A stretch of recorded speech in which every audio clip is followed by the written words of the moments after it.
মিলে snake rescue টিমের তরফ থেকে সবাইকে আন্তরিক অভিনন্দন, শুভেচ্ছা। আমি জানি পরিবেশ নিয়ে কাজ করে অন্তত পক্ষে 2 দেশ থেকে পুরস্কার পাইছি। তো 2 দেশ থেকে পুরস্কার এসে আমার এই ভিডিওটা আমার আগে একবার বানানো আছে, তারপর আমি ভিডিওটা আবার বানাইতেছি যে প্রায় মানুষ অনেকবার আমার প্রশ্ন করছে যে ভাই ফুলের গন্ধে কি বাড়িতে কী কারণে সাপ আসে, আমরা ফুল গাছ বা হাসনাইনা বা অন্যান্য গাছের কী কারণে আমরা এই বাসার মধ্যে সাপে আসলে কিন্তু সাপের সবল শক্তি খুবই কম, খুবই কম বলার বাইরে। তো অনেক কিছু আছে, অনেক পার্টস আছে সাপের মধ্যে নাই।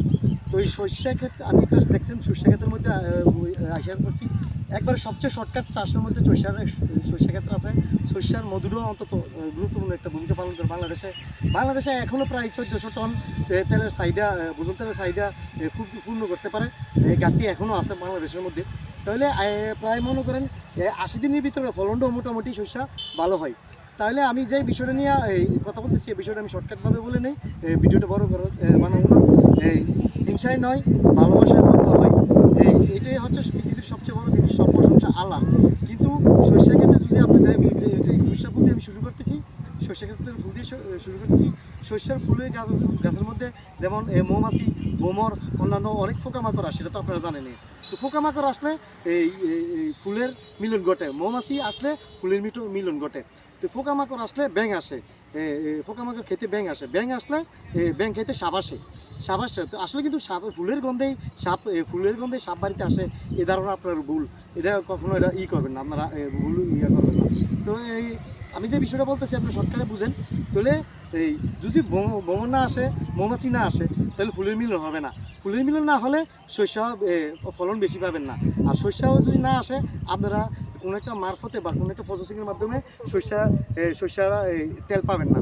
তাহলে অতএব প্রাকৃতিক পরিবেশ ভারসাম্য বজায় রাখার জন্য পৃথিবীর সব কিছু বাঁচায় রাখা দরকার।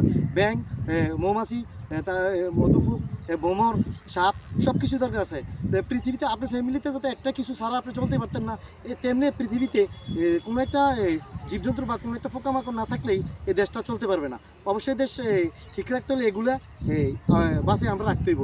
আমি জিনিসটা আবার পেছন থেকে বলি যে ফুল আসলে মৌমাছি আসবে, ফুলের মিলন ঘটাবে, তাহলে শস্য হবে।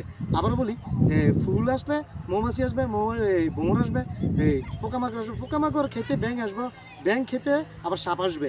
তো এভাবে একটার টানে একটাই ভেবেই আসে। আসলে প্রাকৃতিক ভারসাম্য বজায় রাখার লেগে সব কিছুর দরকার আছে। আর জীবনচক্র সবারই এভাবেই চলে। আসলে আমি এই ভিডিওটা আমার আগেও বানানো আছে, ওই জায়গার মধ্যে আমার এই চ্যানেল লিঙ্কের মধ্যে আপনারা দেখবেন, দেখে বুঝবেন।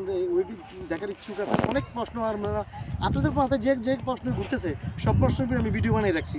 তবে আপনারা যদি ইচ্ছে হয় তাহলে ওই জায়গা থেকে আপনারা দেখতে পারেন। তা আসলে আমি এটা বারবারে বলি, আপনাদের কাছে যত কঠিন প্রশ্নই হোক, এটা আপনি আমার কাছে প্রশ্ন করতে পারবেন, যত মাথার মধ্যে ঘুরপাক খাক যে ধরনের প্রশ্ন, আমি উত্তর দিতে বাধ্য। আসসালামু আলাইকুম, বাংলাদেশ জিন্দাবাদ।